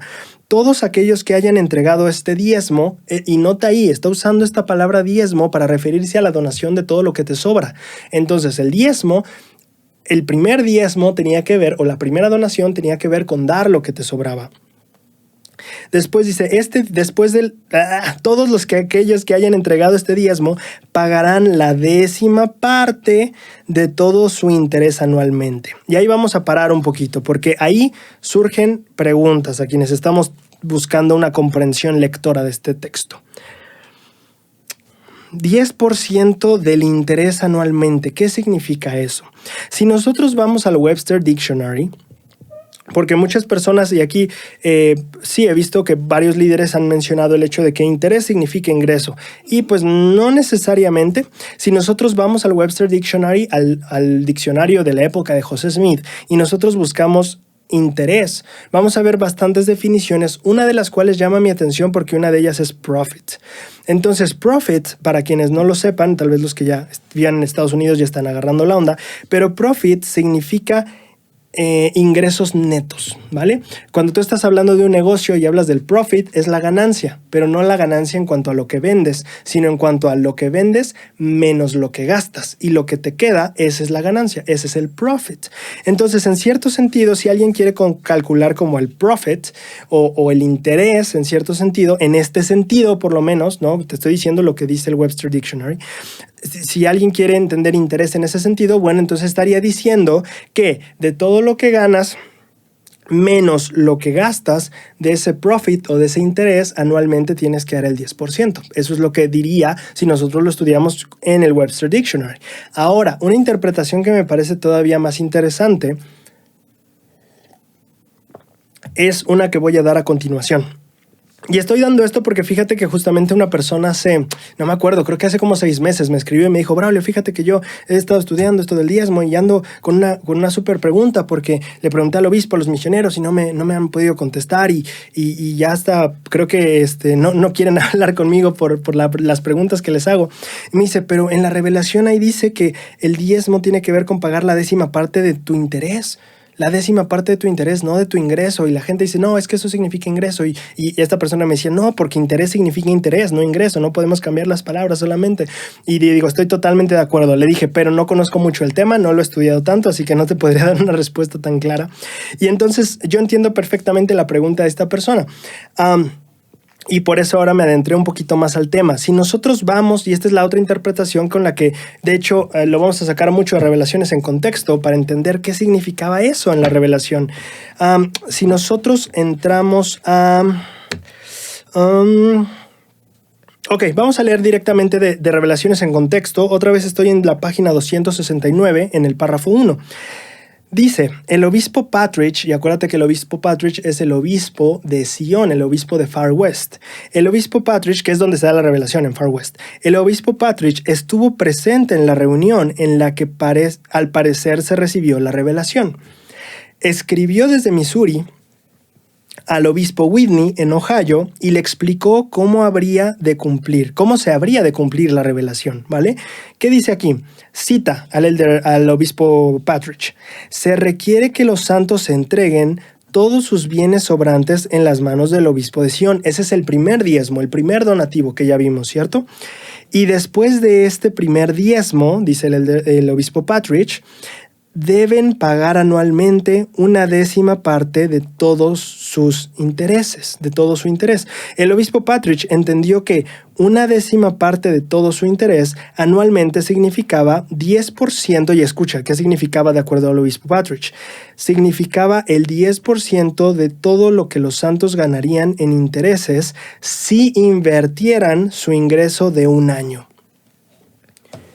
Ahora, aquí no estoy de acuerdo con la traducción un poquito de Revelaciones en contexto. Si tú vas a Revelaciones en contexto en inglés y lees ese mismo párrafo, dice: el obispo Patrick entendió que el interés anual significaba el 10%, o el diezmo significaba el 10% de lo que los santos ganarían en intereses si invirtieran su valor neto de un año. Dice net worth, esas son las palabras que ocupa en inglés, net worth, que no es lo mismo a income. ¿Saben? Quien sabe inglés sabe esas diferencias. El valor neto no es lo mismo al ingreso. Hay una diferencia ahí. Y justamente quiero hablar de ello. A ver, vamos a entender lo que el obispo Patrick le estaba enseñando a otro obispo acerca de cómo teníamos que hacer esto de los diezmos que decía aquí Doctrina y Convenios 119. Le dice: a ver, lo que es el diezmo tiene que ver con pagar la 10ª parte del interés que se hubiera generado si hubiéramos invertido nuestro valor neto en un año. Voy a desglosarlo por cachitos. Ok. ¿Qué es el net worth? El valor neto. El valor neto es tus activos menos tus pasivos. ¿Qué es esto? Los activos son las propiedades o los bienes que posees. Los pasivos son las deudas y pagos que debes. ¿Ok? Entonces, por ejemplo, vamos a ponerlo en un ejemplo. Yo soy todo lo que yo tengo en el mundo o posesiones es y perdón que es el papel de baño, pero es con el que me sueno, es lo que tenía en la mano. Yo tengo este papel de baño que vale 10 pesos, ¿no? No vamos a ponerle 10,000, solo para hacer los números más grandes y sea más fácil calcular. Esto vale 10,000 pesos, esto vale 9,000 pesos. Esta pluma alguien me la vendió, pero todavía no le pago. Entonces yo se la debo. Debo 9,000 pesos, pero tengo esto que vale 10,000. Entonces mi activo, que es lo que tengo y poseo, de 10,000 pesos, menos los 9,000 que yo debo. Entonces realmente ¿cuánto tengo? 1,000. ¿Ok? Espero que quede claro. Entonces mi valor neto es de 1,000. Si nosotros tomamos ese valor neto, dice el obispo Patrick, y lo invirtiéramos durante un año, nos daría un interés. De ese interés, yo tengo que darle a la iglesia el 10%. ¿Sí tiene sentido? Eso es lo que el obispo Partridge está diciendo. De hecho, el obispo Partridge, si ustedes van al pie de página número 17 en Revelaciones en Contexto, justamente lo explica. El obispo Partridge explicó diciendo, si un hombre tiene un valor de $1,000 estadounidenses, el interés de ese dinero sería $60. Y aquí voy a explicar por qué.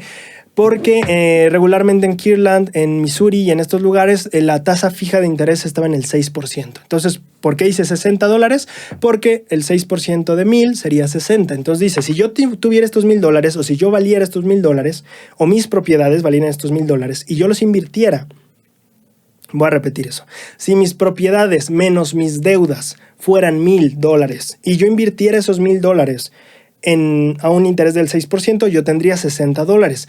Una décima parte del interés sería, claro está, $6. El 10% de 60 es 6.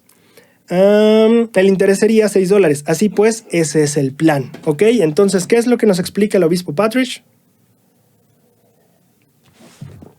Tus activos menos tus deudas te dan un total. Ese total, si tú lo invirtieras durante un año y 6% de rendimiento, que te daría un interés. Ese interés, el 10% de ese interés, se lo vas a pagar a la iglesia. Aunque no lo hayas invertido. Ojo aquí, tenía que ver con si lo hubieras invertido un año. ¿Tiene sentido? Si lo hubieras trabajado para que generara dinero, durante ese año hubiera sido 6% de crecimiento. De ese 6% paga el diezmo. O básicamente, tu valor neto paga el 6% del valor neto. Claro, porque no es cierto, el 6% del valor neto es el interés. Debes de pagar el 0.6% del valor neto. Espero que tenga sentido lo que acabo de decir. Valor neto, 6% de interés. De ese 6%, el 10%. Entonces eso es lo que tienes que pagar. Espero que tenga sentido. No sé si lo dije muy rápido. Bueno, entonces eso es interesante porque ahora el diezmo consistía en 2 etapas. La primera, dar tus sobrantes, pero después, con esta propiedad que sí tengo yo, que sí me quedo yo, que sí necesito yo, el 6% de su valor, sacarle el 10% a eso, y eso es el diezmo. Ese es el segundo diezmo, ¿vale? Sí, ya está. Eso tiene mucho sentido, fíjate, en este caso. Una persona por ahí leí dentro de un foro que estaba revisando la historia del diezmo. Hay una persona que comentaba que tenía mucho sentido este modelo porque claramente es muy diferente a como hoy. Hoy la mayoría de nosotros tenemos un empleo, recibimos un salario, recibimos dinero. En ese tiempo la gente granjera no tiene un salario. La gente granjera gana de sus incrementos, del trabajo de su granja. Calcular algo sobre el ingreso no era posible en ese tiempo, ¿no? Y es un punto muy interesante que tiene mucho sentido el por qué se vivía así la ley del diezmo en ese momento. Muy bien. Ahora, una vez que ya explicamos cómo... y aquí solo quiero aclarar. Así es como el obispo Partridge dijo que se debía de hacer el diezmo. Hay personas que pueden apuntar que no necesariamente tendría que ser así, que eso era como Partridge lo entendía. Sin embargo, también el argumento creo que es muy bueno decir, bueno, pero Partridge era uno de los 2 obispos en la iglesia y él era el que justo iba a recibir estas donaciones, así que si alguien debía de entenderlo era Partridge, así que debemos de confiar en cómo Partridge lo explicó porque él era el encargado de recibir los fondos. No podía ser que los únicos 2 encargados en la iglesia, o más bien el único encargado que sabía que en ese momento estaba enterado de cómo funcionaba, pues no lo entendiera, sería muy, muy locochón, ¿no? O sea, que la única persona que debía de entenderlo no lo entendiera. Entonces, por eso algunas personas dicen, eso es como el diezmo se vivía en ese momento, ¿no?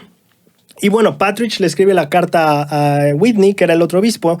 Entonces dices, bueno, pues obviamente los 2 obispos que eran los únicos que iban a recibir estas operaciones y eso, pues debían de entenderlo. Así que así era el diezmo, ¿no? O así eran las donaciones en ese momento. Muy bien. Si nosotros avanzamos al siguiente versículo, nosotros tenemos Doctrina y Convenios 119, versículo 5, y dice, de cierto os digo, acontecerá que todos los que se reúnan en la tierra de Sión serán diezmados. Perdón, estoy olvidando algo del versículo 4. Entonces el versículo 4 nos dice que debes pagar la 10ª parte de los intereses anualmente si invirtieras tu valor neto.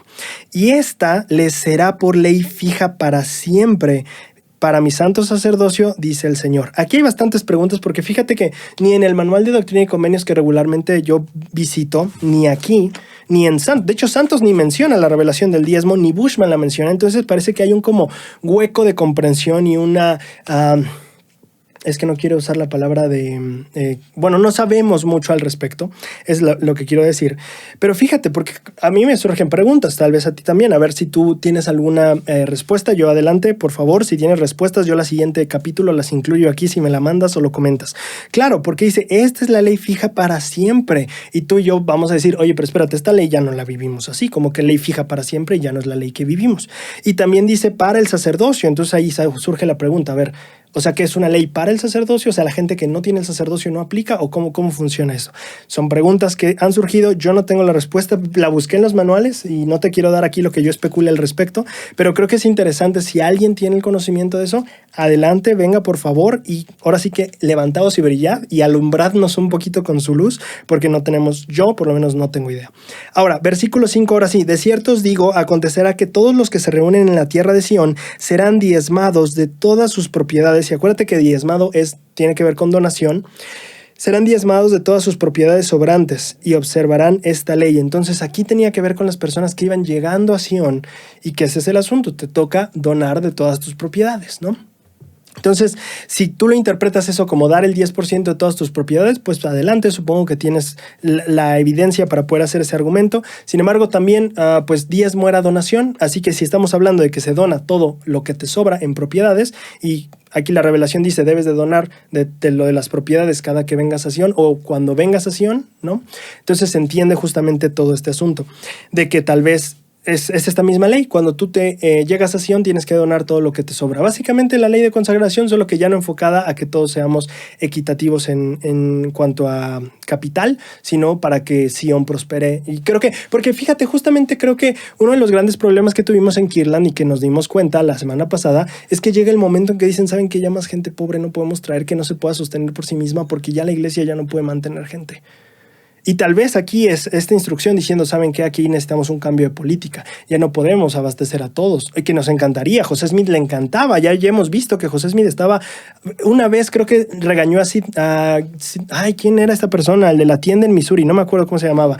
Una vez le llamó la atención porque él no le quiso dar crédito a una persona pobre a la hora de comprar, y sí le daba crédito a los más adinerados. Y José Smith le llamó la atención y le dijo, independientemente que sea pobre o rico, debemos de tratar igual a la gente en cuanto a esos préstamos, ¿no?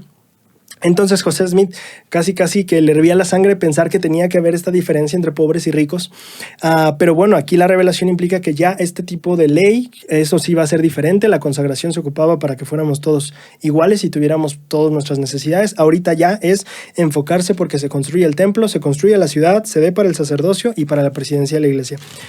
Y algo importante aquí que del versículo 5, sí hubo un tiempo en la iglesia, y lo vamos a ver ahorita, en lo que cuando tú te convertías a la iglesia necesitabas dar esta donación inicial que tenía que ver con cierta parte de todas tus propiedades, ¿no?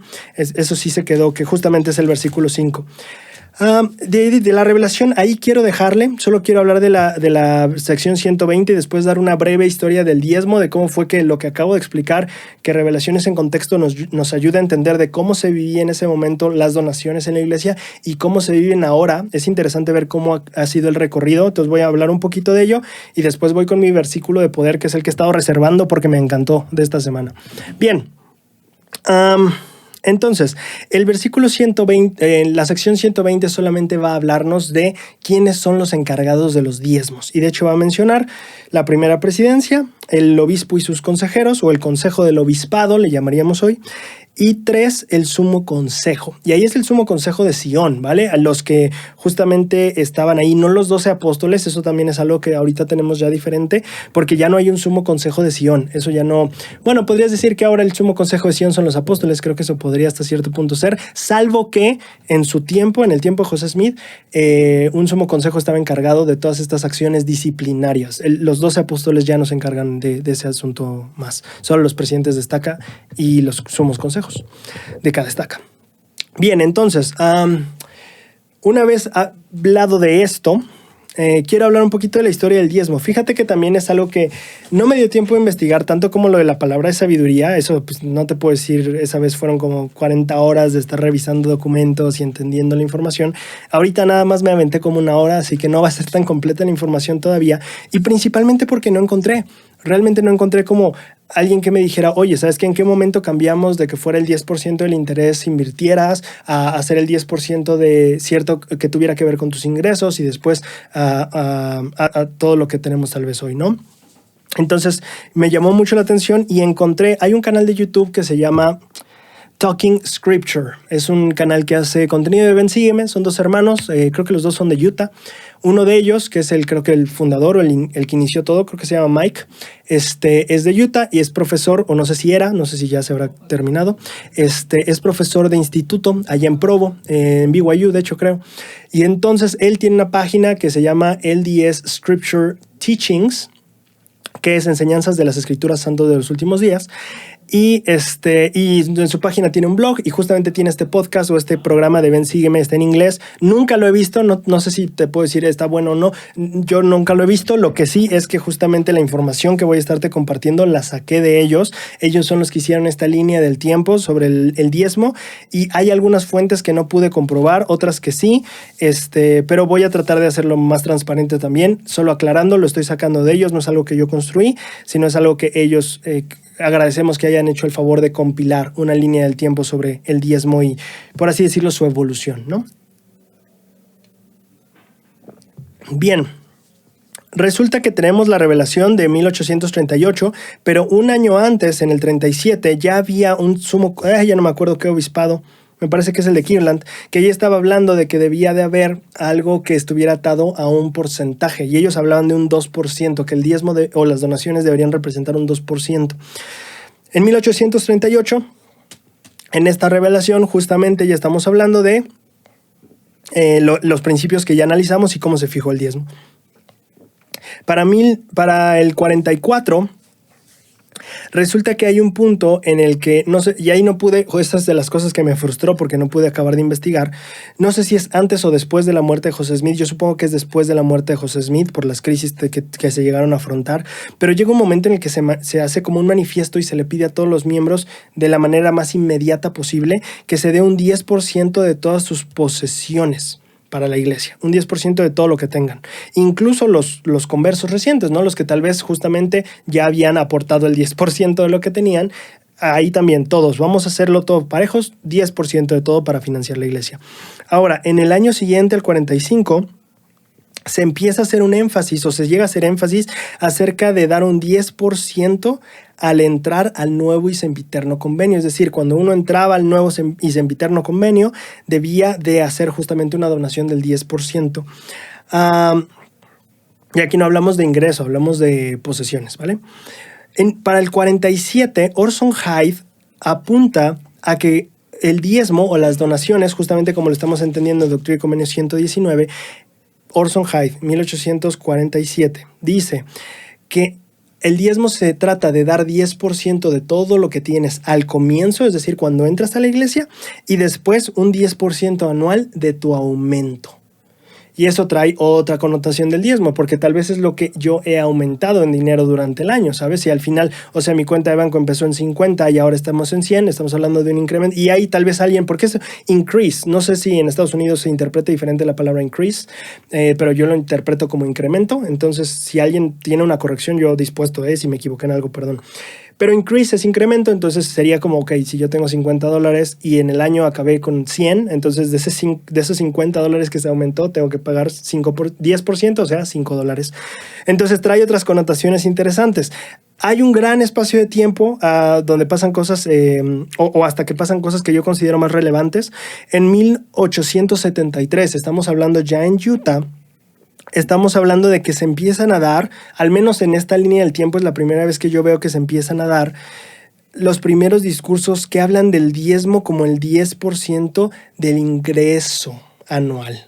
¿Vale? Esta es la primera vez que yo, en esa línea del tiempo, te repito, no me he metido 40 horas a investigarlo, probablemente haya cosas de las que estoy ignorando ahorita, pero te estoy diciendo lo que en esa línea del tiempo, la primera vez que menciona que hay un discurso que habla del 10% del ingreso es en 1873, ya en Utah, ¿vale? Llegando hacia el 81, John Taylor menciona que iba a ser necesario para una recomendación del templo el ser un pagador de diezmo, sin embargo parece que no se aplica del todo, justamente como lo de la palabra sabiduría, ¿vale? Es un proceso, no es un evento y ya está.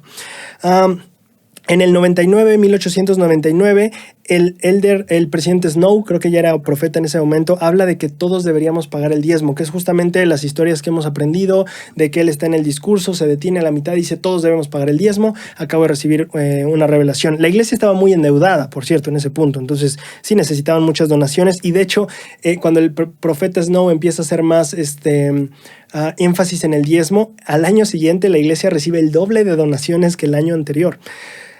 Después, en el 99, ese mismo año, la línea del tiempo dice que Lorenzo Snow la línea de tiempo dice Lorenzo Snow dijo que recibe una revelación para que el diezmo ya no incluya que tú tengas que pagar el 10% de todo lo que tienes cuando entras a la iglesia. Porque eso es lo que pasaba. O sea, cuando tú entrabas a la iglesia no es que empezabas a pagar 10%. No, tenías que dar un 10% de todo lo que tú tenías. Y después, ahora sí, pagar 10% anualmente.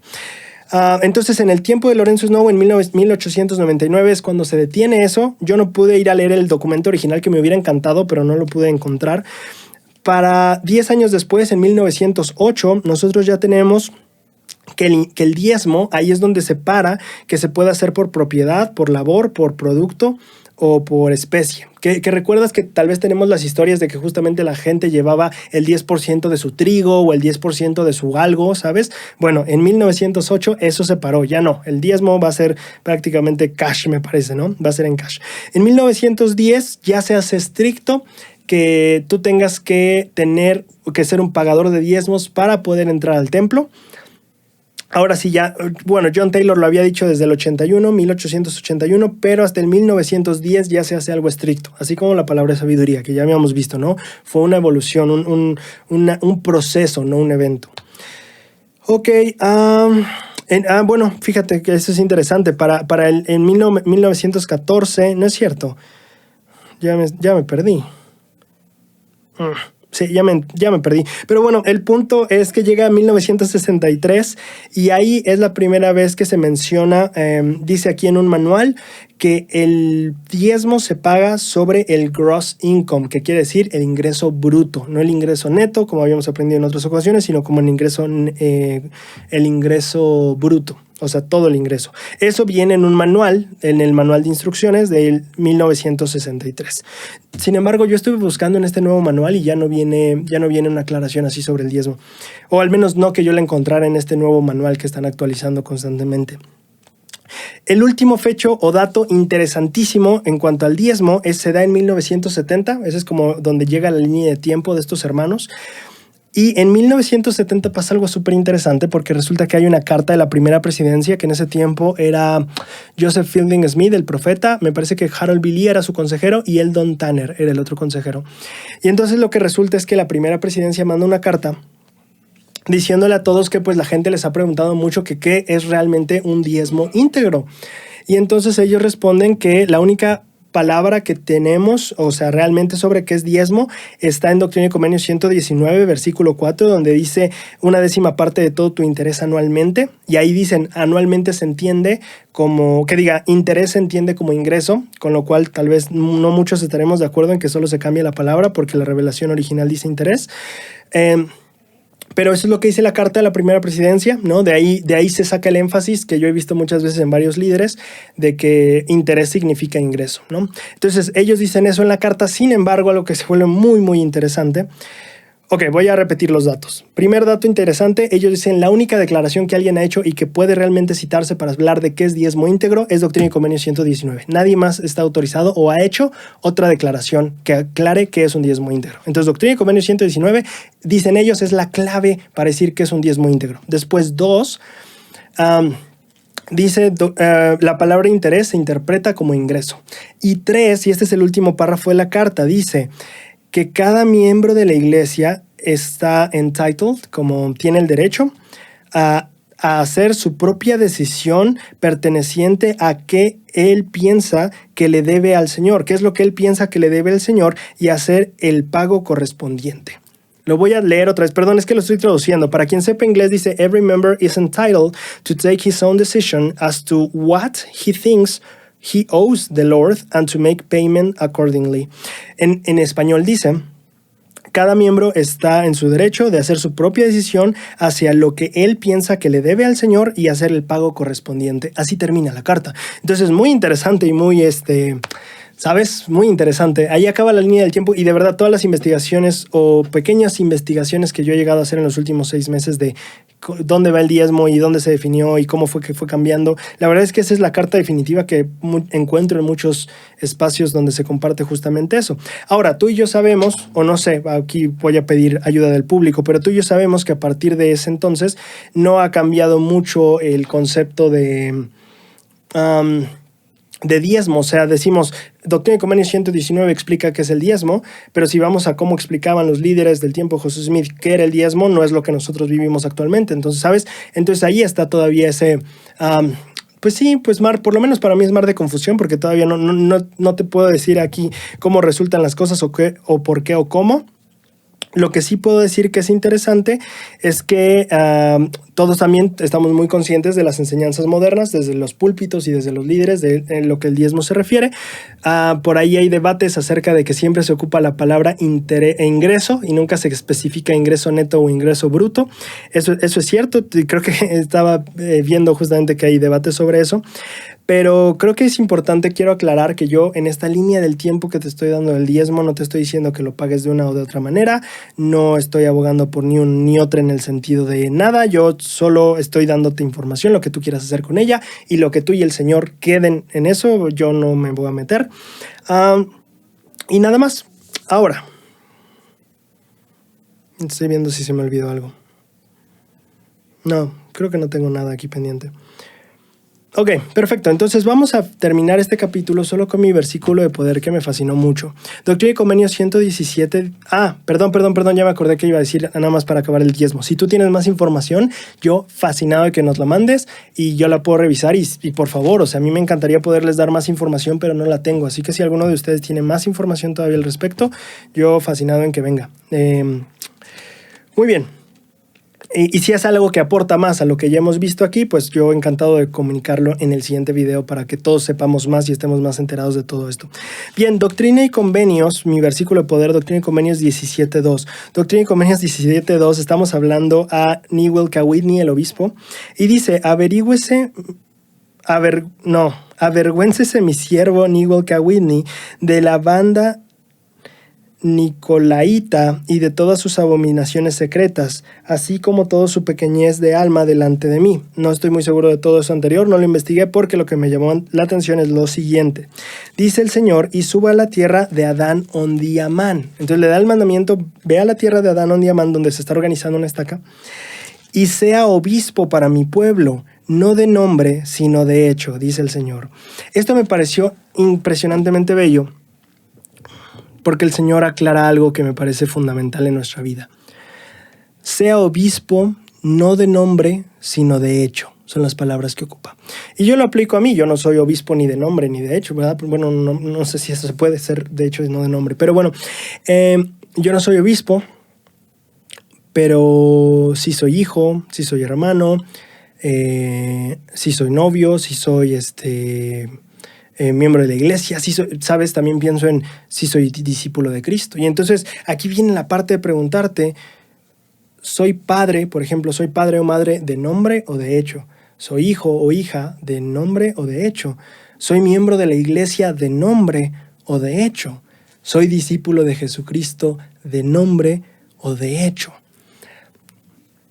Y a mí me parece fascinante pensar en eso porque hay un discurso de Lynn G. Robbins, presidente de los 70s, que se llama ¿Qué clase de hombres y mujeres habéis de ser? En la conferencia general, no me acuerdo cuándo. Y lo que él dice es que la diferencia entre ser y hacer es que el hacer es algo que puedes palomear, ¿sabes? Puedes decir, tomé un vaso de agua, ok, palomear. Pero el ser alguien que constantemente se mantiene hidratado no es algo que puedas palomear, porque eso se tiene que hacer cada día. No es algo que puedes palomear y decir, ok, ya lo hice. No, ser alguien que constantemente mantiene bien su cuerpo es algo que se hace día a día. Entonces a mí me parece muy relacionable con esto que estamos aprendiendo que le dice el Señor al obispo Whitney, le dice, sé un obispo no de nombre, sino de hecho. Y claro que las aplicaciones en ese momento pudieron haber sido muchísimas. Yo quiero hablar de lo que puede significar para nosotros hoy. Y podemos ponernos a pensar en esa pregunta. soy un hijo pensando en que soy un hijo de Dios, de nombre o de hecho. ¿Qué se supone que son los hechos de un hijo de Dios? Soy un discípulo de Jesucristo de nombre o de hecho. ¿Cuáles se supone que son los hechos de un discípulo de Jesucristo? Soy un miembro de la iglesia de nombre o de hecho. ¿Cuáles se supone que son los hechos de un miembro de la iglesia de Jesucristo, de los santos de los últimos días? Y entonces ahí puede surgir una reflexión de todo eso y podemos anotar impresiones de qué es lo que siento que todavía me falta para ser alguien de hecho y no solo de nombre. Y a mí me deja pensando en ser un hijo de Dios. Me puse mucho a pensar en esa. Dije, ¿ser hijo de Dios de nombre o de hecho? ¿Cuál sería la diferencia? Y yo me puse a pensar justamente la pregunta, bueno, ¿cuáles son los hechos de un hijo de Dios? Y digo, pues ahí está. Ahí está la verdadera respuesta. ¿A quién debes de buscar o a quién debes de voltear a ver para saber cuáles son los hechos de un hijo de Dios? Pues al Hijo de Dios. Y volteamos a ver a Cristo y decimos, ok, esos son los hechos. Él era un hijo de Dios no solo de nombre, sino de hechos.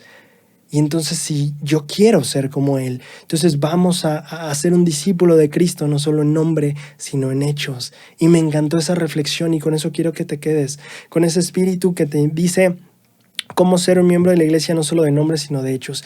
Y espero que hayas disfrutado mucho este video y que te vayas con esas ganas de ser un discípulo de Cristo, no solo de hechos. No, ya me equivoqué. Espero que terminemos esto reflexionando en cómo podemos ser un padre, una madre, un hijo, un hermano, una pareja, un miembro de la iglesia, un miembro de quórum. A veces también tenemos que pensar, un estudiante de carrera, un empleado también, en todos los aspectos de nuestra vida. Me encanta esta reflexión porque podemos ir a todos los aspectos de nuestra vida y decir, ¿soy de título, de nombre o también de hecho? Y espero que esta semana podamos disfrutar mucho de serlo también de hecho. Muchísimas gracias, espero lo hayas disfrutado y nos vemos la siguiente semana. Estaba en un valle y lo hallé, cobijas vacías el amanecer. Ahora veo claro, el cielo es dorado. Tantas batallas luché, estoy mal herida, pero estoy